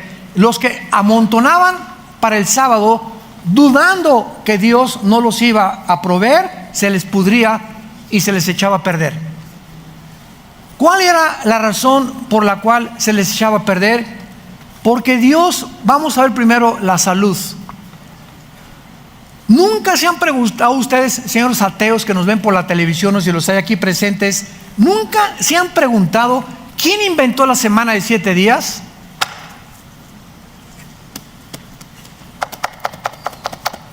¿Buda? ¿Marx? ¿El Che Guevara? ¿Walter Mercado? ¿Zoroastro? ¿Mahatma Gandhi? ¿Stalin? ¿Quién inventó la semana de 7 días? ¿De dónde salió? 6 días por 1, 6 días por 1, 6 días por 1. Y ahora la ciencia y los estudiosos del cerebro y del comportamiento de la conducta humana han llegado a reconocer y a comprobar hasta el siglo XXI que las personas que no dediquen, y no tiene que ser el sábado, si tú trabajas el domingo, hoy, ¿verdad? Y descansas en tu hotel mañana, ese es tu día de descanso. Lo importante es lo siguiente, que Dios ha diseñado el cuerpo humano para que descanse. Y si tú no respetas que necesitas descansar, y descansar es no hacer nada. Ni te vas a llevar tu computadora el día de descanso. El día de descanso te vas a ir al boliche, o vas a ver una película, o te vas a Chapultepec, o a remar a Xochimilco, y te vas a olvidar completamente de todo para poder desatornillar todo lo que traemos aquí amontonado por 6 días. Porque si una persona no acostumbra a descansar totalmente y a sacar todos tus pensamientos y preocupaciones una vez al día, comienzas a manifestar problemas mentales. Algo se comienza a descomponer neurológicamente. comienzas a ser una persona sumamente nerviosa. Comienzas a ser una persona con múltiples desórdenes de la personalidad. Comienzas en la mañana a ser una persona, con tu familia eres otra persona. Aquí llegas a la iglesia con cara de San Cleotilde. Con tus amigos tienes otra personalidad. Sin que nos demos cuenta, comenzamos a desintegrarnos y comenzamos a acudir al mundo, al psiquiatra, al psicólogo, que van a acabar dándote Valium, Prozac, Ecuaniles, pastillas tranquilizantes. Otros huyen en el alcohol, otros en las drogas, otros en las mujeres o en los placeres. Pero comenzamos a buscar algo que nos evada de la realidad que estamos enfrentando, porque no nos aguantamos a nosotros mismos. Y se manifiesta en amargura, en ira, en rencor, en falta de perdón. Y ahí estás dentro, ahí traes un veneno entre ti que te está infectando, que ya no has perdonado a tu cuñada de hace 2 meses, o a tu ex esposo de hace 1 año, o a tus papás, o a tus hijos, etcétera, etcétera. Y todo eso comienza a autodestruirnos, a desintegrarnos sin que nos demos cuenta. Y todo se refleja aquí en la mente. Y eres una persona desesperada, inquieta, frustrada, sin paz. Y si no tienes paz, tú no puedes venir a Dios. Tú no puedes venir en ese estado a creer que Dios te va a hablar en la Biblia. Porque tenemos que venir a la Biblia tranquilos, fuera amargura, fuera todo lo que sea fuera, Señor, dependo completamente de ti. A mi hijo no lo voy a cambiar, a mi hija no la voy a cambiar. El matrimonio de mis hijos está mal, que se bañen, que se arreglen, los aconsejamos. Pero los problemas externos de nuestro matrimonio, nunca permitas que entren a tu matrimonio, ni que descompongan la paz entre tú y tu esposa, entre tú y tu esposo. Yo les he dicho en los seminarios que tenemos allá en la Riviera, a los matrimonios de nuestros hijos, oramos, pero nosotros no somos dioses para cambiarlos. Y les aconsejamos. Pero tú no puedes estar 3 meses, hermano, y mi hijo, y ya se quiere usar. Si quiere, bueno, que se divorcie y que recoja sus responsabilidades y las decisiones que él está tomando. No podemos ya pagar por los demás, entendámoslo. Ezequiel 18, los padres no son culpables de los pecados de los hijos, ni los hijos de los pecados de los padres. Necesitamos paz. Y necesitamos entregar toda nuestra ansiedad a la cruz. Padre, ahí está mi hijo. Yo no soy Dios, yo no voy a cambiar a mi hijo, no voy a cambiar a mi nuera, ni a mi yerno tampoco, no voy a cambiar a mi perro tampoco, que ladra y ladra todas las noches, no voy a cambiar no vamos a cambiar a nadie. Quisiéramos tener los hilos, ¿verdad? Y controlar las vidas de todos los demás. Y ese fue mi hijo, que se vaya. Ya Dios nos los entregó y oramos por ellos, y si les va mal, van a aprender a través de lo que les vaya mal, pero no podemos afectar la corta vida que Dios nos ha dado con problemas de los demás. Lo único que podemos orar es orar. Que México por aquí y por allá, no podemos cambiar al gobierno. Dios permite los gobiernos que tenemos. La única forma es orar por los gobernantes. Vamos a hacer un desfile en la calle, arriba la bandera, muere el gobierno. Eso los cristianos no lo podemos hacer. Somos la conciencia y podemos decir, estamos en contra del aborto, estamos en contra de los matrimonios gays, estamos en contra de estos, pero jamás hacer protestas ni unirnos a desfiles en contra del gobierno. Romanos 13, porque las autoridades han sido establecidas por Dios. No hay nunca en el Nuevo Testamento, escuchémoslo, nunca ningún apóstol hablando mal contra Roma, que fue el peor gobierno que ha habido en la historia, que los echaban a los leones. ¿Y qué dice la Biblia? Romanos, Pablo, Pedro, oren por vuestros gobernantes, sométanse a sus autoridades. Cuando ya no podemos someternos, es cuando nos digan, no se puede leer la Biblia, discúlpeme, ahí sí no nos sometemos. Ya no se pueden reunir, discúlpenos, y ahí no nos sometemos. Tenemos que someternos. Por eso los cristianos se reunían en las catacumbas. Se escondían porque el gobierno de Roma no les podía prohibir reunirse, porque era una ley que estaba invalidando una ley superior, que era la ley de Dios. Es como una esposa: esposo, estoy sujeta contigo y te obedezco, pero a mí no me obligas a ver pornografía. A mí no me pones una mano, porque eso no es sujeción, eso es mansedumbre. Entonces todo tiene límites, y esos límites los tenemos que conocer, porque si no los conocemos, somos víctimas de las personas y del diablo, que las usa para quitarnos la paz, para atormentarnos y para abortar el plan de Dios en nuestra vida. Porque no traemos la Biblia ni siquiera el domingo a la iglesia, y si la leemos entre semana, allá de vez en cuando, cada 15 días.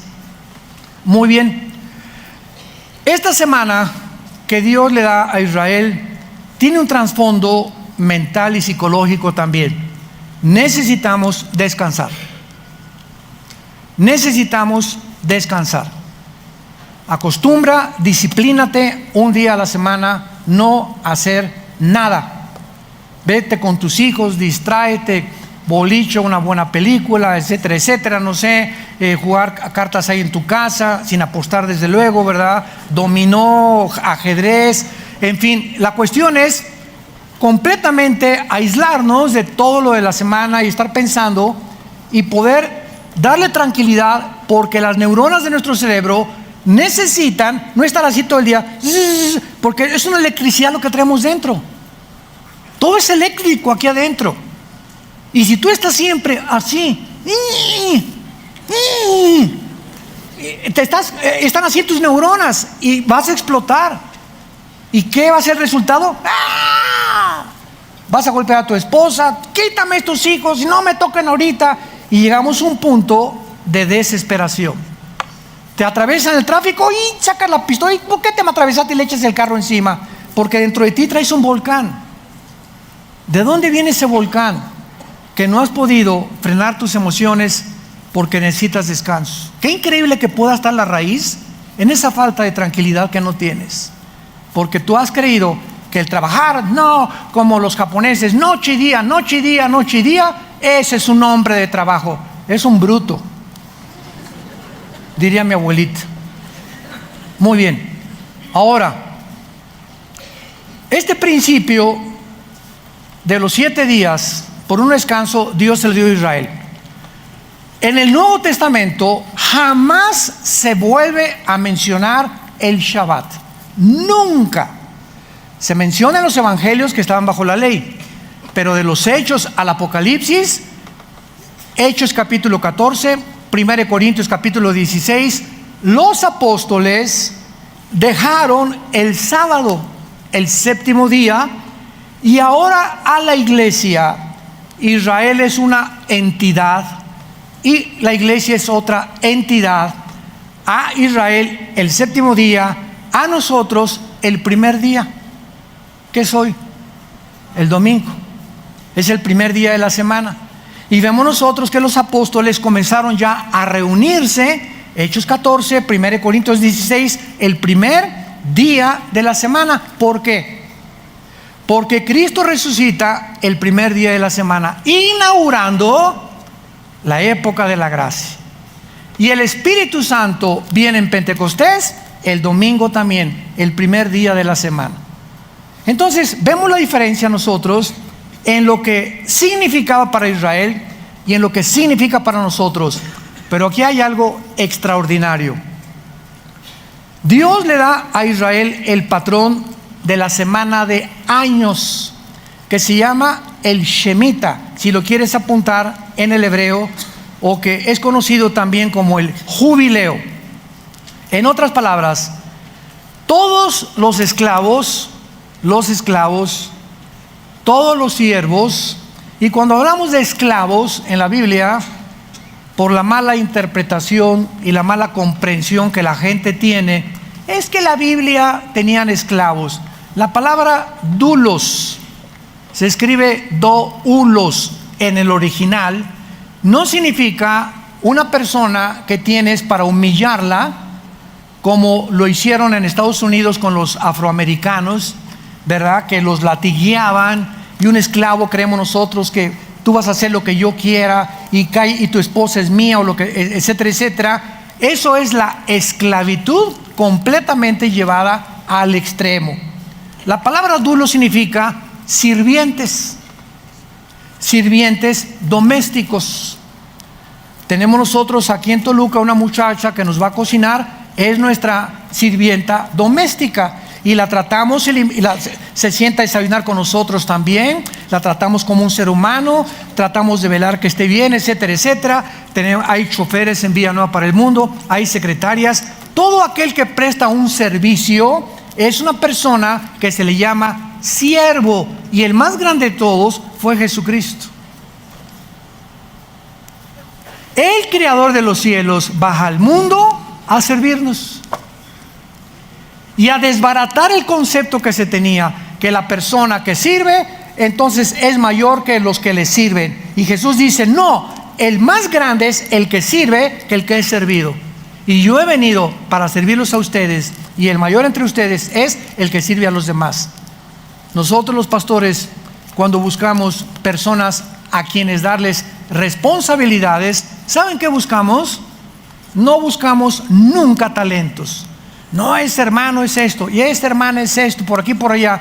Buscamos entre ustedes quienes tienen el espíritu de servicio, quienes vienen a cargar las sillas, a despolvar, a cargar esto, a colocar, a meterse en el staff, a hacer servicios en los baños que aparentemente no los haces tú porque eres Pirruration. El hermano Pirruris no se puede lastimar ni ensuciar las manos. ¿Qué se han creído que yo vengo? ¿Sabes una cosa? Jesús se hincó a lavarnos los pies. Se hincó a lavarnos los pies. El creador de todas las cosas.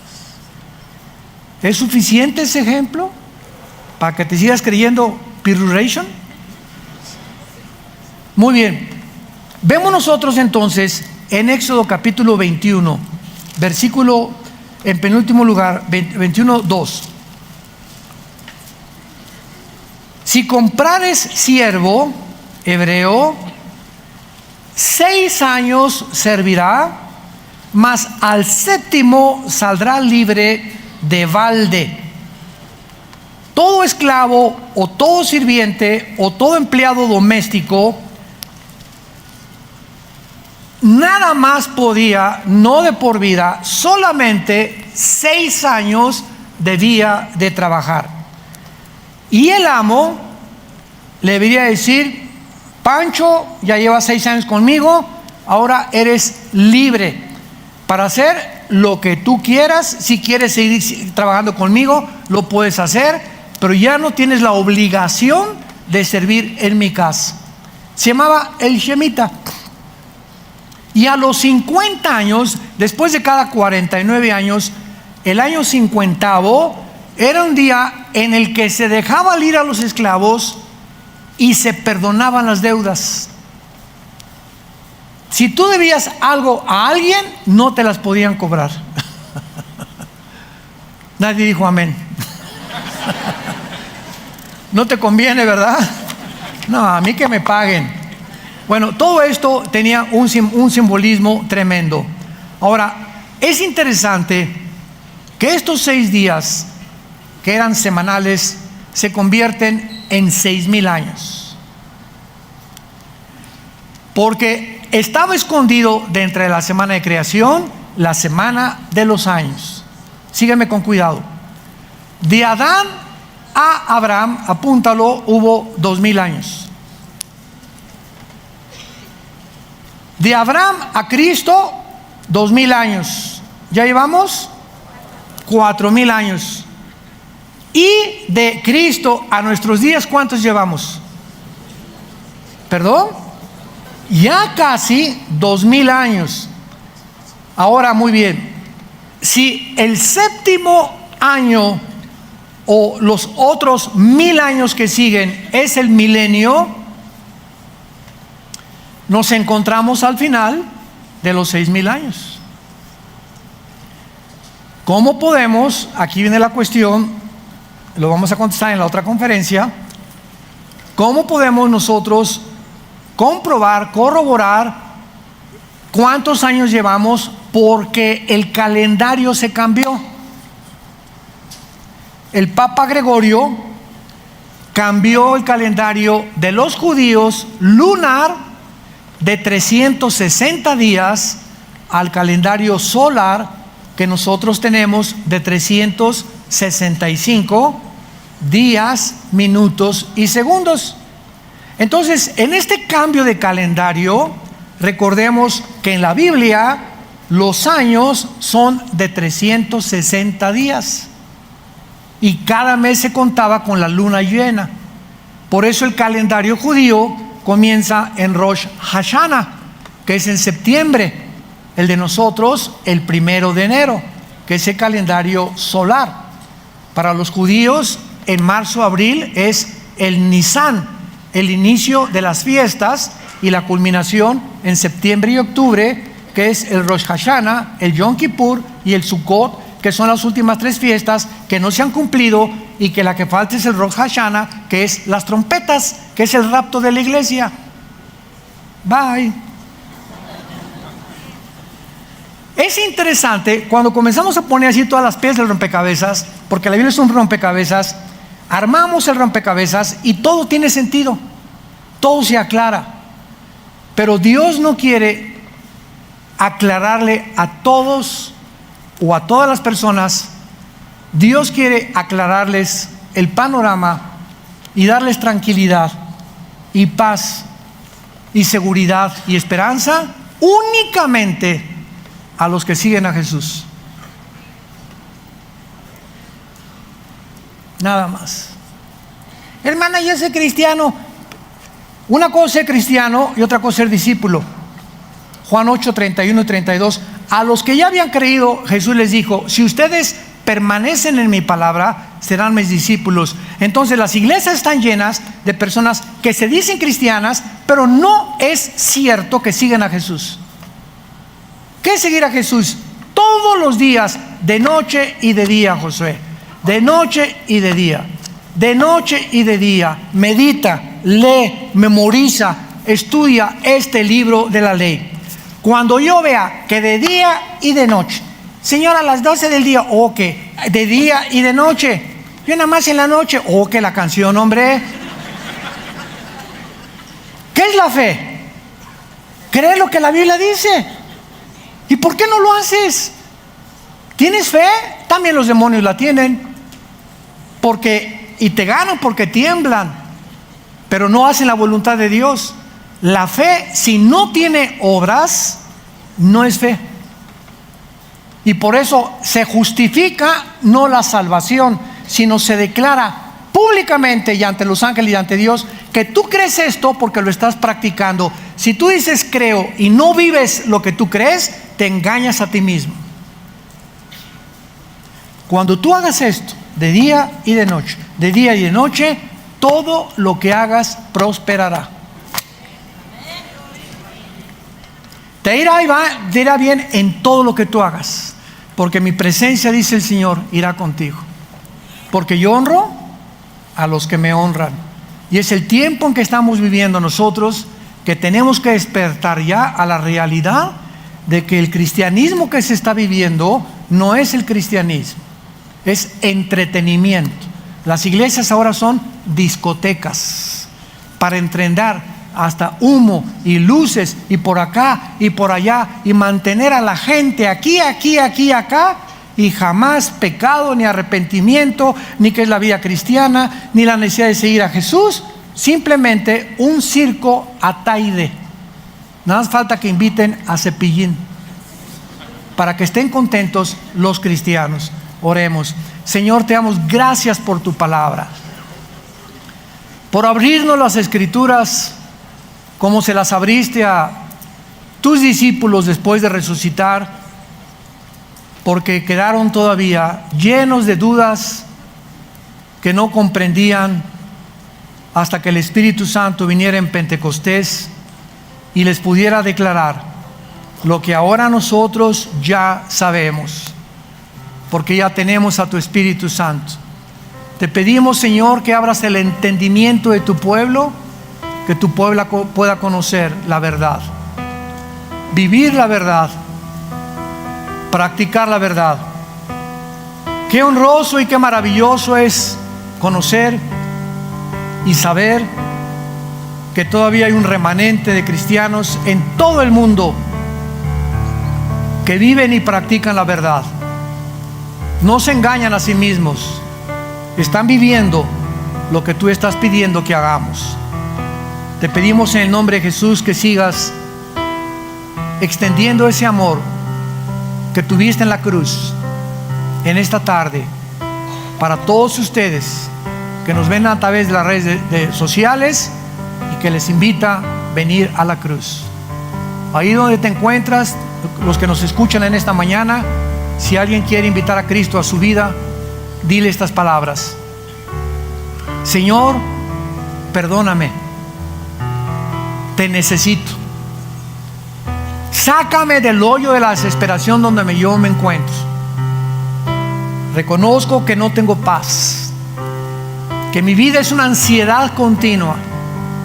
Quiero descansar y saber que todas las cosas están en tus manos, bajo tu control, que yo no puedo cambiar a nada ni a nadie. Eres tú, Señor, el que tiene el poder de cambiar las vidas humanas. Yo quiero descansar en tus promesas y te invito a mi corazón como mi Señor y mi Salvador.